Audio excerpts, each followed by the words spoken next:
देखिए, हमारा विभाग है जिसको कहा जाता है MSME इंटरप्राइजेस।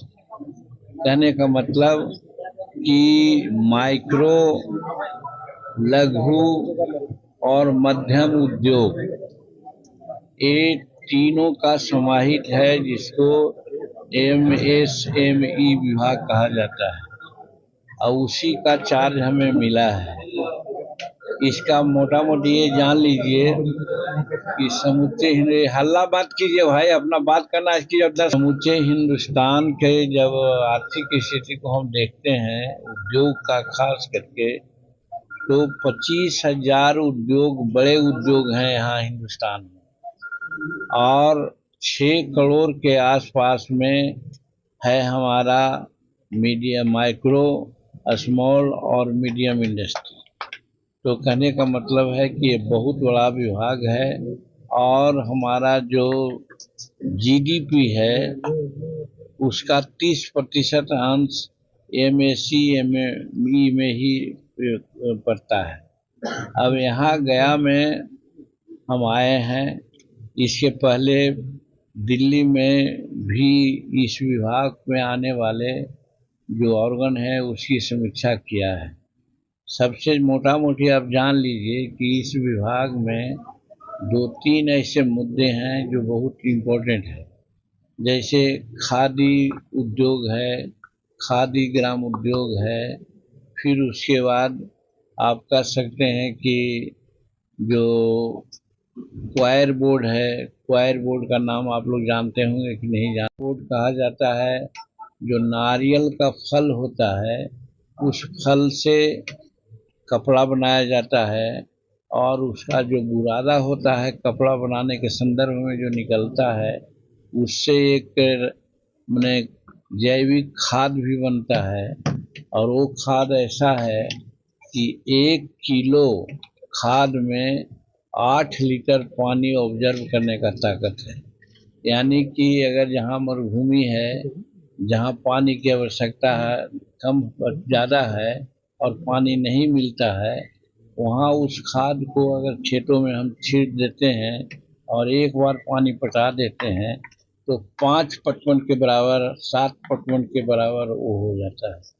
उस चीज़ का उपयोग हम लोग नहीं कर रहे हैं, यहाँ के लोग नहीं जानते हैं। ये विशेष कंसंट्रेटेड है दक्षिणी भारत में। तो आज जो डिस्कशन हम लोग किया है विशेष करके एक खादी के बारे में बात किया है कि खादी की कितनी संस्थाएं हैं, क्या काम हो रहे हैं, कितने लाभ मिलते हैं, वो सब रिकॉर्ड में आया है। लेकिन एक बात जो हम प्राप्त किया है यहाँ पर उसमें यही है कि खादी में लगने वाले जो स्टाफ हैं उसकी कमी है, उसका जो भवन है भवन ठीक से नहीं है, और जो उसका उत्पादन होता है और जो प्राप्तियां होती है उसके लिए तो हमको दिखलाया गया कि भाई सब कुछ ठीक है, हम संतुष्ट हुए हैं। लेकिन अब फिजिकल जो स्थिति है उसको देखना हम चाहते हैं। हम लिस्ट मांगा है उनसे, गया में हो, नवादा में हो, भभुआ में हो, वो सब जगहों में भी हम जांच करके अपने द्वारा या अपने आदमियों के द्वारा दिखवाएंगे, क्योंकि इस विभाग के तहत गरीब लोगों को अधिक से अधिक रोजगार दिया जा सकता है, और वो रोजगार गरीबों को मिलने से बिहार से जो पलायन होने की बात हो रही है होती है उसमें रुकावट आएगी। माइक्रो इंडस्ट्रीज है, जैसे हमारे दर्जी भाई हैं, दर्जी भाई काम अपना करते हैं और उनको जो राशि मिलनी चाहिए वो नहीं मिल पाती है, और दर्जी वाले बड़े बड़े जो दुकान लगाते हैं फैक्ट्री टाइप के, वो उनसे काम लेते हैं, कम पैसा देते हैं, और अपना उनके यहाँ धुलाई में हम लोग जाते हैं तो ज़्यादा पैसा लगता है।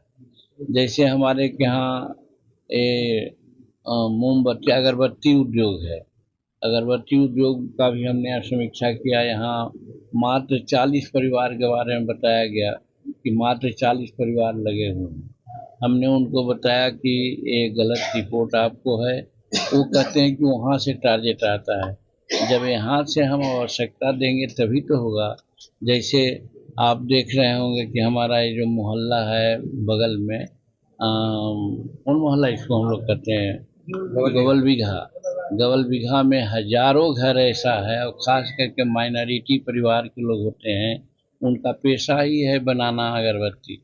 और वो कम किलो के हिसाब से ट्रक के ट्रक माल लोग बाहर ले जाता है और बेचता है।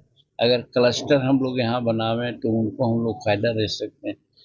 फिर डोभी के नज़दीक में कई एक जगह ऐसा है कि जहाँ पर लोग घरे घर ये उद्योग बनता है, करते हैं, और उनको कोई लाभ नहीं मिलता है और उनको कम पैसा मिलता है।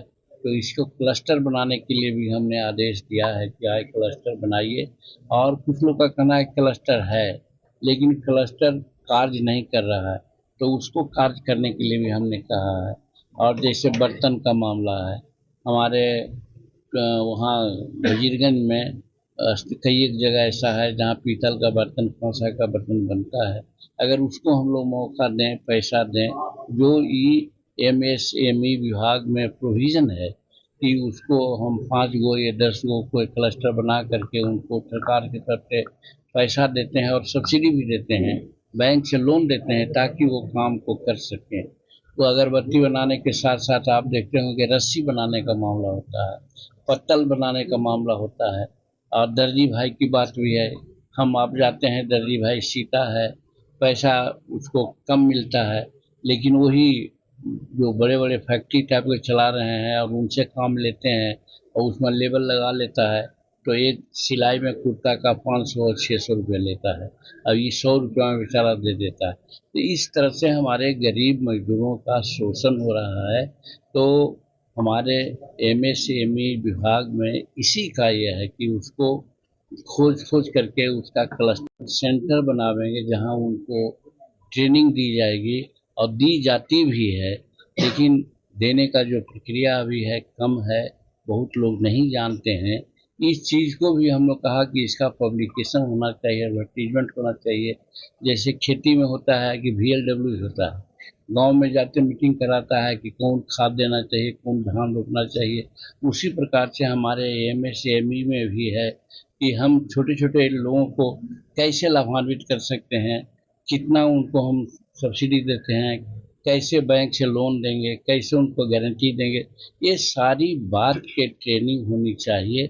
हमको जब ये विभाग मिला है और हम गरीब तबके से आते हैं, और गरीब तबके के दुश्वारियों को दूर करने के लिए इतना बड़ा विभाग है, इसमें पैसा भी काफ़ी है, लेकिन उसका उपयोग अभी तक नहीं हो रहा है। इस चीज़ को हम प्रचार प्रसारित करके आज जैसे KVI जिसको कहते हैं, खादी उद्योग की बात कहे, या MSME के जो पटना में दफ्तर है उनके बारे में बोले हैं, ये सबको एकत्र कर करके एक बार बिहार के लिए जो हो सकेगा वो करने का एक रूपरेखा तैयार किया है। आज इन लोगों को हमने कहा है कि जो आप किया है उसकी सूची दीजिए, हम वेरीफाई करेंगे कि ये काम वहाँ हुआ है कि नहीं, ये पैसा उनको मिला है कि नहीं मिला है। ये लोग को सूची मिलेगी तो हम अपने या अपने कार्यकर्ताओं से जांच करवाएंगे। अगर वो ठीक है तो ठीक है, और नहीं है तो सुधारने का प्रयास करेंगे। जैसे चावल बनाते हैं तो समूचे हड़िया को हम लोग नहीं टूटते हैं, एक दो चावल को देखते हैं तो देखते हैं कि सिद्ध हो जाता है। उसी प्रकार से इन लोगों का भी हम करेंगे। हमारे पास विभाग आया है तो हमारा प्रयास है, और प्रधानमंत्री ने खास करके कहा है कि हम अपने विजन का विभाग मांझी जी दे रहे हैं, और सही है विजन का कि जब तक गरीबों का उत्थान नहीं होगा, गरीबों को रोजगार नहीं मिलेगा। खास करके जो इतना पलायन हमारे मजदूर लोग करते हैं, उसको तभी रोका जा सकता है जब घर में उनको हम रोजगार देंगे। तो यही आज हम समीक्षा किए हैं। उसमें बहुत तरह की और बातें हैं जिसका डिटेल हम लोग ग्रहण किया है और सुधार करने के लिए उपाय किया है। देखिए, ये बात तो सही है, चिंता का विषय है कि पुल गिर रहे हैं। काहे पुल गिरे हैं, तो ऐसा तो लगता है कि साहब उसमें खराब मटेरियल लगा होगा, लेकिन आज से 15 दिन पहले या 1 महीना पहले पुल क्यों नहीं गिर रहा था, या अभी क्यों गिर रहा है? इसमें कहीं ना कहीं हमको लग रहा है कि कोई साजिश तो नहीं है कि जानबूझकर के लोग सरकार को बदनाम करने के लिए इस तरह की बात करते हैं। अब 2 महीना पहले ऐसा पुल गिरने का लगातार आपने उदाहरण देखा था, एक आध पुल कभी गिरा था, उस पर कार्रवाई हो रही थी, लेकिन लगातार पुल गिर रहा है। इसका मतलब हमको लगता है कि जानबूझ करके कहीं न कहीं कोई सरकार को बदनाम करने के लिए ऐसा लोग कर रहे हैं। लेकिन सरकार अपने तरफ से जो पुल गिरे हैं उसके ठेकेदार एवं इंजीनियर पर सख्त से सख्त कार्रवाई कर रही है और आगे ऐसा न हो इसके लिए भी सरकार सचेष्ट है, ऐसा हमको जानकारी है। सर, नीट परीक्षा को लेकर बात उठी, जनता के सामने बात आ रही है। मेरा कहने का मतलब सिर्फ कार्रवाई रोक देने से, हल्ला करने से या पेपरों में बात कह देने से तो काम नहीं चलेगा। आप देख रहे हैं कि इस पर सुप्रीम कोर्ट भी सख्त है, भारत सरकार भी सख्त है, बिहार सरकार भी सख्त है।